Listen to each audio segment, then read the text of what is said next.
This channel does not promote any violent, harmful, or illegal activities. All content provided by this channel is meant for an educational purpose only. Brought to you by Agilus Diagnostics. নিজেকে test করতে থাকুন।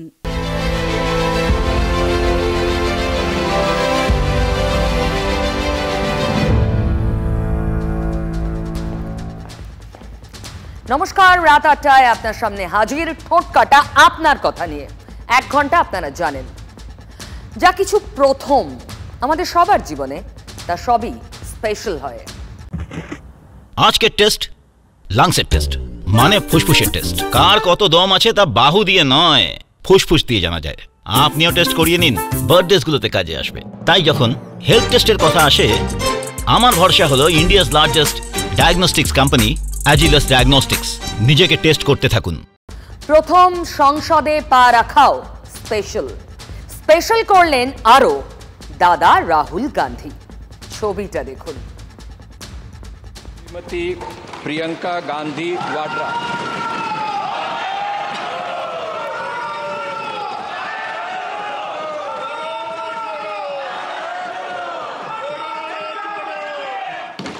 जय हिंद।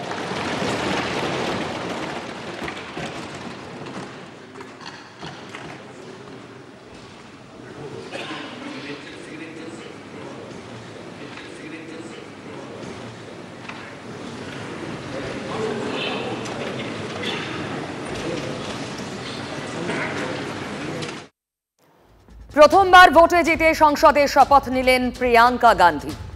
বৃহস্পতিবার শপথ নিলেন। কেরালার ওয়ায়ানাড থেকে জিতেছেন। কেরালার ট্রেডিশনাল শাড়ি কাসোভা পরেই প্রথম দিন সংসদে প্রিয়াঙ্কা। ইন্দিরা গান্ধীর কথা মনে পড়ে গেল। অনেকটা যেন তেমনই দেখতে লাগছিল আজ প্রিয়াঙ্কাকে। দাদা রাহুলও ক্যামেরায় বোনের সংসদের প্রথম দিনটি ক্যামেরায় ধরে রাখার চেষ্টা করলেন। সেই ছবিটাও দেখাবো। Stop. Let me also take.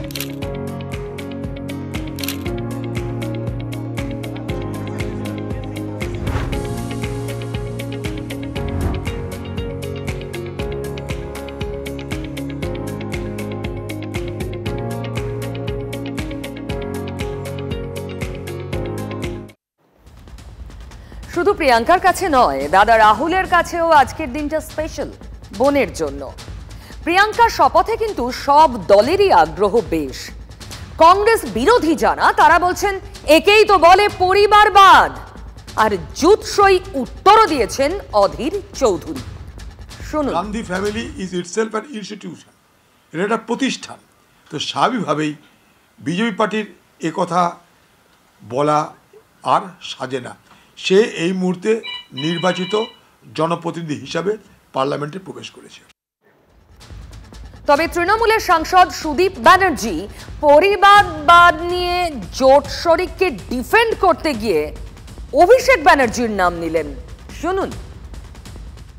পরিবারবাদ বললেও ভুলে গেলে চলবে না, অভিষেক বন্দ্যোপাধ্যায় 7 লক্ষের উপর বেশি ভোটে যেত। কেরালার এই নির্বাচনেও 4 লক্ষের অধিক ভোটে জয় হয়েছে। শুধু পরিবারবাদ বললে হবে? একই পরিবারের 3 সদস্য, মা, ছেলে, মেয়ে, নাতি নাতনির মনে হয় বয়সটা হয়নি, হলে পরে তারা হয়তো এরপরে মেম্বার হয়ে চলে আসতো ওখানে। Family business.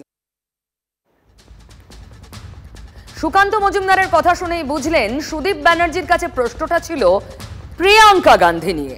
আর প্রিয়াঙ্কা নিয়ে কথা বলতে গিয়ে অভিষেকের নাম আনলেন সুদীপ ব্যানার্জি। বললেন পারফরমেন্সের কথা। 2024-এ অভিষেকের 7 লাখের বেশি মার্জিনের কথা মনে করালেন সুদীপ। আরো কিছু মনে করালেন কি? ওই যে পরিবারবাদ বিতর্কে অভিষেকের নাম। দুজনের সম্পর্ক তো আবার আপনি জানেন, রাজনীতিতে সব সম্ভব। এদিকে বোনের শপথ অনুষ্ঠান সেরে সংসদ থেকে রাহুল পৌঁছলেন ঝাড়খণ্ডে আর এক শপথে, হেমন্ত সোরেনের শপথ অনুষ্ঠানে। ঝাড়খণ্ডে আরো একবার মুখ্যমন্ত্রী হিসেবে শপথ নিলেন হেমন্ত। সেখানে আবার আর এক কাণ্ড। ছবি দেখুন। মুখোমুখি রাহুল গান্ধী ও মমতা ব্যানার্জি। एक साथ चलने का और बेमिसाल उपस्थिति यहाँ पर है। ये पल आपका है क्योंकि अब आपकी सरकार है, ये अद्भुत और बेमिसाल उपस्थिति यहाँ पर है। তাহলে দুজনের দেখা হলো, কথা হলো কি? চলুন দেখি। জোটের আমি, জোটের তুমি, জোট দিয়ে যাইছে না। রাহুল মমতা দুজনেই তো একই জোটের না। বাংলায় বিরোধী ইন্ডিয়া জোট হয়নি বটে, তবে ইন্ডিয়া জোট জিতেছে ঝাড়খণ্ডে। 81 আসনের ঝাড়খণ্ড বিধানসভায় জেএমএম একাই 34। সেই ঝাড়খণ্ডেই মুখ্যমন্ত্রী পদে হেমন্ত সোরেন শপথ নিলেন। হেমন্ত সোরেন শপথ নিলেন আজ, আর সেই মঞ্চেই দেখা হলো দুজনের। ছবিটা আরো ভালো করে দেখুন।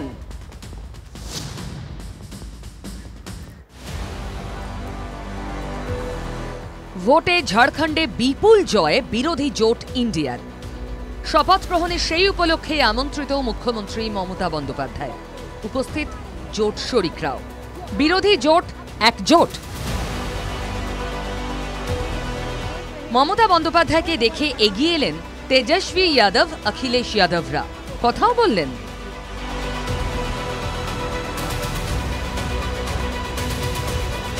এগিয়ে এসে কথা বললেন কর্ণাটকের মুখ্যমন্ত্রী কংগ্রেসের DK শিবকুমার। আর তারপরই এলেন মল্লিকার্জুন খাড়গে, সঙ্গে রাহুল গান্ধী। মঞ্চে উপস্থিত সব অতিথিদের সঙ্গেই সৌজন্য সাক্ষাৎ করছিলেন রাহুল। মমতা বন্দ্যোপাধ্যায়ের সঙ্গেও নমস্কার বিনিময় হলো।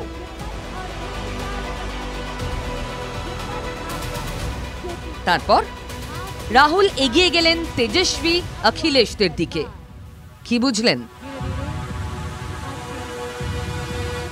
লোকসভার পর 4 রাজ্যে বিধানসভা ভোট হয়েছে। জম্মু ও কাশ্মীরে জিতেছে ইন্ডিয়া জোট, যদিও হারতে হয়েছে হরিয়ানাতে। সাম্প্রতিক নির্বাচনে মহারাষ্ট্রেও বড় জয় এনডিএর। তবে বিরোধী জোটের হাতেই থাকল ঝাড়খণ্ড। আবার বাংলাতেও উপনির্বাচনে 6-6 তৃণমূল। Result out 23 November. আর 24 তারিখই বললেন কল্যাণ ব্যানার্জি।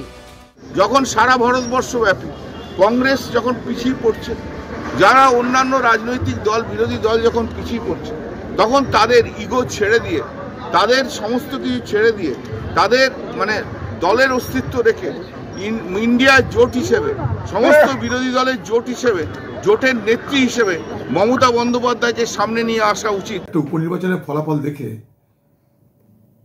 মুখ্যমন্ত্রীর জন্য এত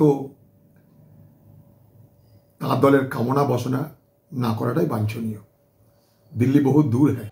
এই আবহেই দেখা হলো রাহুল গান্ধী ও মমতা বন্দ্যোপাধ্যায়ের। দেখা হলো, কথা হলো কি? তাহলে দেখা হলো, কথা হলো না। কল্যাণবাবু বললেন ইগো ছাড়ুক কংগ্রেস, আর অধীর চৌধুরীর মুখে দিল্লি অভি দূর হ্যায়। সেই দূরের দিল্লিতেই চলছে সংসদের শীতকালীন অধিবেশন। লোকসভার বিরোধী দলনেতা রাহুল গান্ধীও অধিবেশনে থাকছেন। সেখানে আদানি ইস্যুতেই উত্তাপ বেড়েছে শীতকালীন অধিবেশনে। রোজ রোজ শরিক দলের নেতাদের নিয়ে বৈঠকে বসছেন কংগ্রেসের সভাপতি মল্লিকার্জুন খাড়গে। তবে সেই বৈঠকে যোগ দিচ্ছে না তৃণমূল। তাহলে কংগ্রেস পথে হাঁটতে রাজি নয় বাংলার শাসক দল। বুধবার দলের সংসদীয় দলের বৈঠকে এই বার্তা স্পষ্ট করে দিয়েছেন সর্বভারতীয় সাধারণ সম্পাদক অভিষেক ব্যানার্জি। শুধুমাত্র আদানি ইস্যু নয়, বদলে তৃণমূলের হাতিয়ার 6 ইস্যু। কি কি এক এক করে দেখুন। বাংলার বঞ্চনা 1 নম্বর, 2 মূল্য বৃদ্ধি, 3 বেকারত্ব, 4 রাসায়নিক সার, 5 অপরাজিতা বিল, আর 6 মণিপুর। তাহলে কংগ্রেসের পথে নয়, সেই জন্যই কি রোজ রোজ বিরোধী জোটের বৈঠকে গড়হাজির তৃণমূল। कोई ईगो का बात नहीं है। दीदी को लीडर मान के चलेगा, इंडिया बहुत बेटर परफॉर्म करेंगे। দিদি আপনি প্রধানমন্ত্রী হবেন কি রাষ্ট্রপতি হবেন আপনার ব্যাপার, কিন্তু আপনার নীতিটা তো সঠিক থাকবে। দ্বিচারিতা তো বন্ধ করুন। কংগ্রেস তার নিজস্ব একটা ইস্যু নির্ধারণ করে তার শরিক দলদের উপর চাপিয়ে দিতে চাইছে, কিন্তু তৃণমূল কংগ্রেস একটা আলাদা রাজনৈতিক দল। স্বভাব প্রথম দিন থেকে শেষ দিন পর্যন্ত একটা বিষয় নিয়েই নড়বড়ে হয়ে থাকবে এবং সভা চলতে পারবে না, এটা বাঞ্ছনীয় নয়। আপনাদের দ্বিচারিতা কেন? সব ইন্ডিয়া ব্লকের জোটের যারা শরিক ছিল সবাই এখানটায় আলোচনায় এসেছিল, অল পার্টি মিটিং সেখানে হয়েছে। আপনি এখানে অজুহাত দেখাচ্ছেন কংগ্রেস ঠিক করছে, না কংগ্রেস ঠিক করেনি। আপনি সেখানে গিয়ে বলতে পারতেন আমার এটা এজেন্ডা আছে। আপনি আদানিকে চটাবেন না সেটা বলতে পারছেন না। বৃহস্পতিবারও আদানি ইস্যুতে তুলকালাম সংসদে, উত্তাল লোকসভা ও রাজ্যসভা, মুলতবি করে দিতে হয় অধিবেশন। ঠিক সেখানেই তৃণমূলের হাতিয়ার অন্য ইস্যু। সভা করতেই দেব না, একটা ইস্যুর জন্য পুরো অধিবেশন বরবাদ হয়ে যাবে। একটা ইস্যু নিয়ে অধিবেশন বরবাদ করে দেওয়ার ইতিহাস কংগ্রেসেরও আছে, বিজেপিরও আছে। তৃণমূল কংগ্রেস কোথায় থাকবে না সম্পূর্ণ তৃণমূল কংগ্রেসের বিষয়। শূন্যের সঙ্গে শূন্যের যোগফলও শূন্য। মানুষ ইন্ডিয়া জোটকে দেখেছে, তারা নির্বাচনের আগে একটা যৌথ সাংবাদিক সম্মেলন করতে পারেনি। ইন্ডিয়া জোট ছিল বিজেপির বিরুদ্ধে ধর্মরক্ষক বিভিন্ন দলগুলোর একসঙ্গে একটা মঞ্চ। সেখানে বিজেপির বিরুদ্ধে 17 ঘুরে যাচ্ছে কেন? তৃণমূল কবে বিজেপির বিরুদ্ধে? কোন প্রশ্নে বিজেপির বিরুদ্ধে? যা বিজেপি তাই তৃণমূল। বামেদের মুখে সেটিং তত্ত্ব, তাহলে বিজেপির সুরেই তৃণমূলের অবস্থান রেখেছে, কিন্তু আমাদের সুরে মানে কি? আমরা তো চাই সংসদ চলুক, আমরা চাই আলোচনা হোক। সবার কাছেই বলতে চাই যে আদানি ইস্যু আলোচনা হোক, নির্দিষ্টভাবে এর জন্য একটা বা দুটো দিন রাখা হোক। এটা বিষয় উপদেষ্টার কমিটিতে সরকারি দল হিসেবে বিজেপিকে অগ্রণী ভূমিকা নিতে হবে। শীতে উত্তাপ সংসদে ফ্লোর কোঅর্ডিনেশনে কোন পথে বঙ্গের শাসক দল? আবার রয়েছে বাংলাদেশের মতো ইস্যুও। পার্লামেন্টে যা স্ট্যান্ড নেয় সেটা আমাদের ইন্ডিভিজুয়াল কারো ব্যাটার নয়। এই ম্যাটারটা নিয়ে স্ট্যান্ড নেবে তৃণমূল কংগ্রেস পার্লামেন্টারি পার্টির চেয়ারম্যান আমি, লোকসভা এবং রাজ্যসভার। কিন্তু লোকসভায় আমাদের লিডার আছে সুদীপ বন্দ্যোপাধ্যায়, রাজ্যসভায় আমাদের লিডার আছে ডেরেক ওব্রায়েন। তারা সিদ্ধান্ত নেবেন। তারা আমাকে জিজ্ঞেস করলে আমার ওপিনিয়ন আমি দেবো। তাহলে কোন পথে যে চলি আর কোন কথা যে বলি, এই সেদিনও যারা বলতেন মানে মুখপাত্ররা, সেখানেই তো বদল হলো। 4 জন গেলেন, 3 জন এলেন। তৃণমূলের অন্দরের খবর, অভিষেক ব্যানার্জির নির্দেশে বাদ পড়া মুখপাত্রদের সঙ্গে আবার কথা বলেছেন ডেরেক ওব্রায়েন। আমরা হতবাক, মুখপাত্রদের নাকি ফোনে বলেন ডেরেক। ওদিকে অবাক করে দিয়ে রাজ্যসভায় নিজের আসন পরিবর্তন করার জন্য চিঠি দিলেন সুখেন্দু শেখর রায়। দ্বিতীয় সারি থেকে সরিয়ে পিছনের দিকে নতুন আসন চেয়ে চিঠি লিখেছেন চেয়ারম্যানকে। লিখেছেন তিনি অসুস্থ, তাই চলাফেরায় সমস্যা। আচ্ছা, এটাই কারণ নাকি অন্য কিছু? মানে তৃণমূলের ছোঁয়াচ এড়াতে চাইছেন। মনে নেই সোমবার কালীঘাটে জাতীয় কর্মসমিতির বৈঠক বসলো আর ডাক পেলেন না সুখেন্দু শেখর। কেন? আরজি কর কাণ্ডে প্রবীণ সাংসদের অবস্থান। সোমবার কালীঘাটে বসলো জাতীয় কর্মসমিতির বৈঠক, সেখানে ডাকাই হয়নি সুখেন্দু শেখর রায়কে। কেন? সুখেন্দু শেখর রায়কে ডাকা হয়েছে কি ডাকা হয়নি সেটা আগেই আপনারা জেনে গেছেন। রবিবারই বলেছিলেন ফিরহাদ হাকিম, পার্টি ডিসিপ্লিন সব থেকে আগে। আমি পার্টির ডিসিপ্লিনের জায়গায় যা ইচ্ছে বলবো সেটা হয় না। একটা সংবাদপত্র আর মিডিয়া হাউসে যে চাপিয়ে দেওয়া, এটাকে যে সমর্থন করেছে পার্টি তার সাথে থাকবে। আরজি কর কাণ্ডের পর সুখেন্দু শেখর রায়ের অবস্থান একের পর এক পোস্ট। তা নিয়েই দলের রোষানলে প্রবীণ সাংসদ। আরজি কর নিয়ে অবস্থান বদল, এবার আসনও বদল করতে চান প্রবীণ সাংসদ। দলের সঙ্গে দূরত্ব বাড়াতে চান। তবে চিঠিতে প্রবীণ সাংসদ লিখেছেন শারীরিক অসুস্থতার কারণেই আসন বদল। তাই এটা সম্পূর্ণভাবে সংসদীয় দলের বিষয়, এগুলো তাঁরা বলতে পারবেন। উনি সুস্থ থাকুন, দীর্ঘজীবী হন, এটা চাই। আমার মনে হয় তিনি যখন আবেদন করেছেন নিশ্চয়ই তার সঙ্গে সেখানে চেয়ারের ব্যবস্থা হবে। সরকার হিম্মত দেখিয়ে রেজিগনেশন এটা দিয়ে দিয়েছে। সুখেন্দু মধ্যপন্থা অবস্থান করে সামনের বেঞ্চ থেকে পিছন বেঞ্চ থেকে চলে যাওয়ার বুদ্ধি করবে। তো এটার থেকে বরং ভালো যখন প্রতিবাদ করতেই হয় তখন খারাপ প্রতিবাদ করে পদত্যাগ করলাম। সেটা তো উনিই বলতে পারবেন উনি তৃণমূলে থাকছেন না, তৃণমূল থেকে পিছিয়ে থাকছেন না, তৃণমূল থেকে এগিয়ে থাকছেন। তবে আমি এটুকুই বলবো যে সুখেন্দুবাবুর ব্যক্তিগত জীবন কিন্তু খুব পরিষ্কার এবং স্বচ্ছ। তো স্বাভাবিকভাবেই অস্বচ্ছ লোকের পার্টি বা অস্বচ্ছ পার্টিতে তিনি থাকবেন কিনা সেটা একবার ভেবে দেখা উচিত। অনেক বড় ঘর, অনেক বড় জায়গা, এখন অনেকে বাস্তু মেনে বসেন, অনেকে দল মেনে বসেন, অনেকে কোন দিকে বসেন, এই ব্যাপারটা আমি বলতে পারবো না।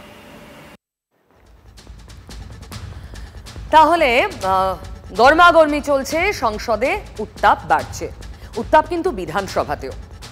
দেখুন, আজ বিধানসভায় কংগ্রেস খানিকটা ব্যাকফুটে গেছে বুঝেই সুর চড়িয়েছে তৃণমূল।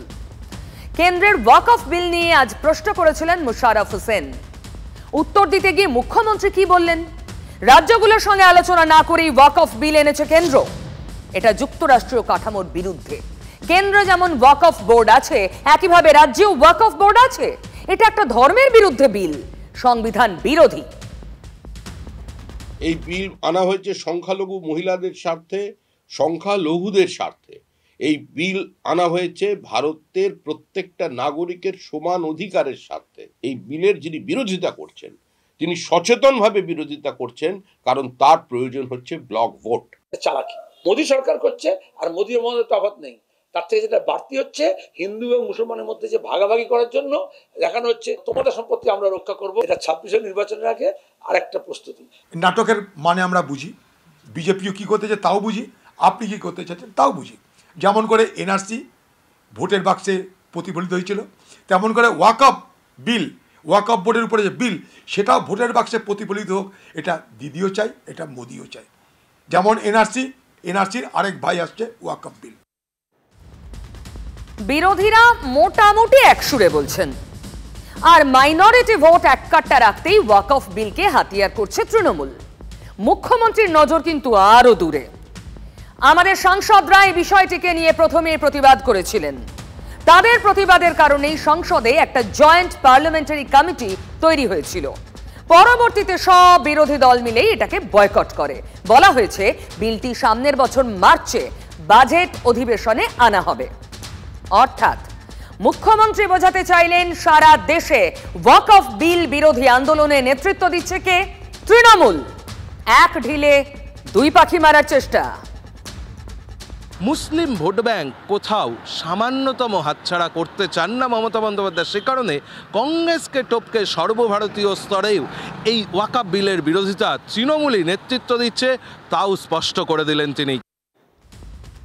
এভাবে বেশ ভালোই এগোচ্ছিল বিধানসভায়, হঠাৎ গড়বড় করে দিলেন হুমায়ুন কবির। না, ভরতপুরের হুমায়ুন বাবু নন, যিনি অভিষেককে ফুল টাইম পুলিশ মন্ত্রী চান। ইনি ডেবরার এমএলএ, অবসরপ্রাপ্ত আইপিএস হুমায়ুন কবির। কি বলে বসলেন? কংগ্রেস সহ বিভিন্ন দলকে বিলের বিরোধিতায় একজোট করার চেষ্টা হচ্ছে কি? প্রশ্ন না করে দলের কি নীতি হওয়া উচিত তা নিয়ে পরামর্শ দিতে গিয়েছিলেন হুমায়ুন কবির। ডেবরার তৃণমূল বিধায়ক, তিনি বলেন ওয়াকআপ বিল নিয়ে যারা বিরোধিতা করছে, যেমন কংগ্রেস, নীতিশ কুমারের দল, প্রসঙ্গত বলা যায় যে নীতিশ কুমারের দল বিজেপির জোরসরি, তাদের সঙ্গে কি তৃণমূল কংগ্রেস কথা বলছে? তার কারণ তৃণমূল কংগ্রেসের রাজ্যসভা এবং লোকসভা মিলিয়ে শক্তি সংখ্যা 50, যা যথেষ্ট কম বলেই মনে হয়েছিল হুমায়ুন কবিরের। আর তারপরেই মমতা বন্দ্যোপাধ্যায় উত্তর দিতে গিয়ে চটে যান। শটান তাকে বলেন এটা রাজনীতির বিষয়, ওয়াকআপ বিলের সংক্রান্ত প্রশ্ন তো নয়, আর কোন দল কি করবে সেটা তাদের অভ্যন্তরীণ বিষয়, ইমোশনের বিষয়। কোনো হুমায়ুন কবিরই আর মমতা বন্দ্যোপাধ্যায়ের কন্ট্রোলে নেই। সে ভরতপুরের হুমায়ুন কবির হোক আর ডেবরার হুমায়ুন কবির হোক। মুখ্যমন্ত্রী কতটা অগণতান্ত্রিক, কতটা স্বৈরতান্ত্রিক।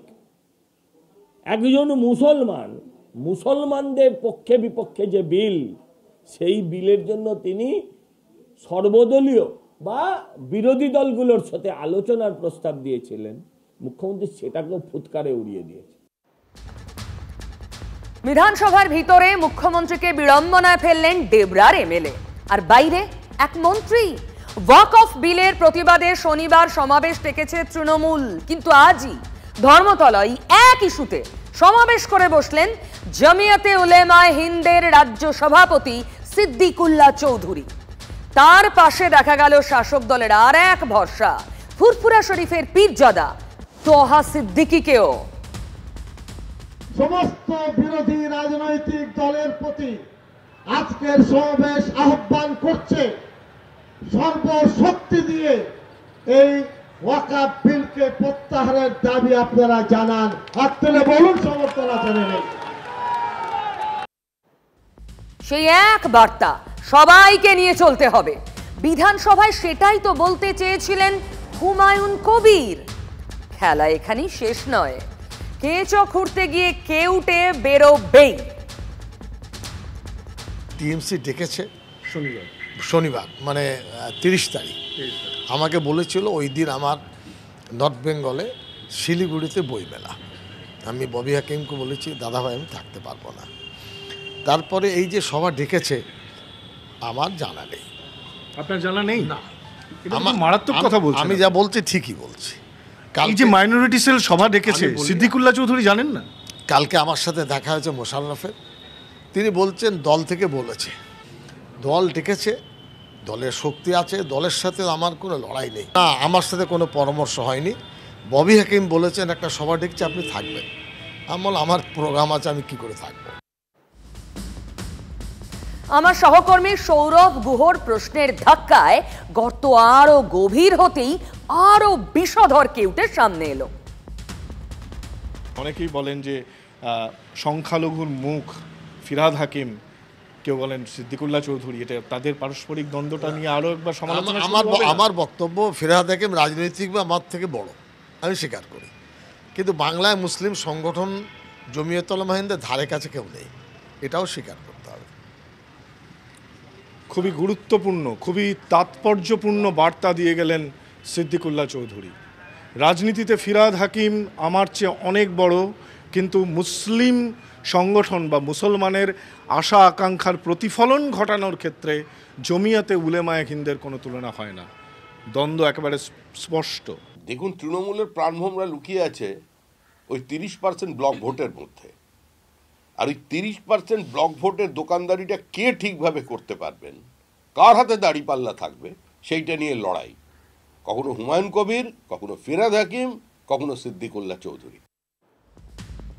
তাহলে লড়াইটা কে বড়?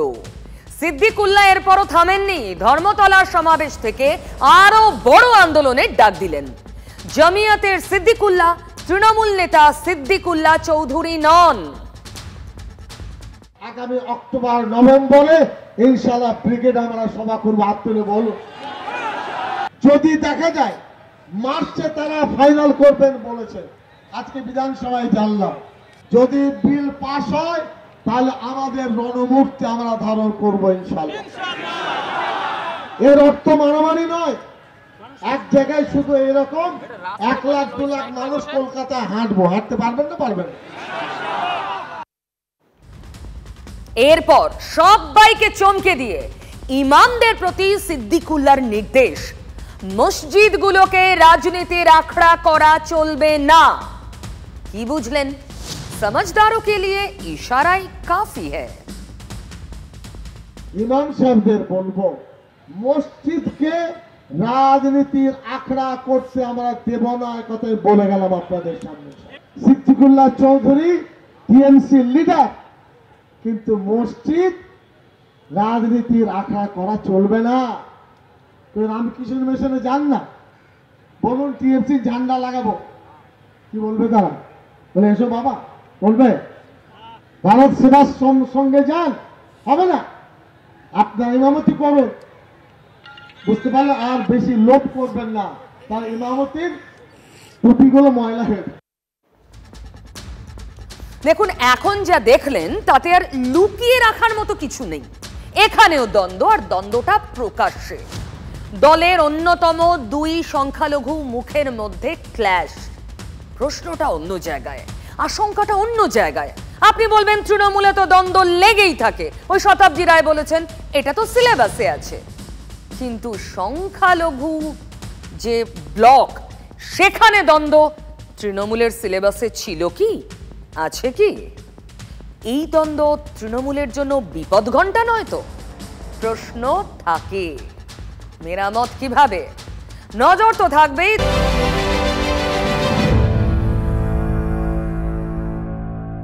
ব্রট to you by Agilus diagnostics. নিজেকে টেস্ট করতে থাকুন।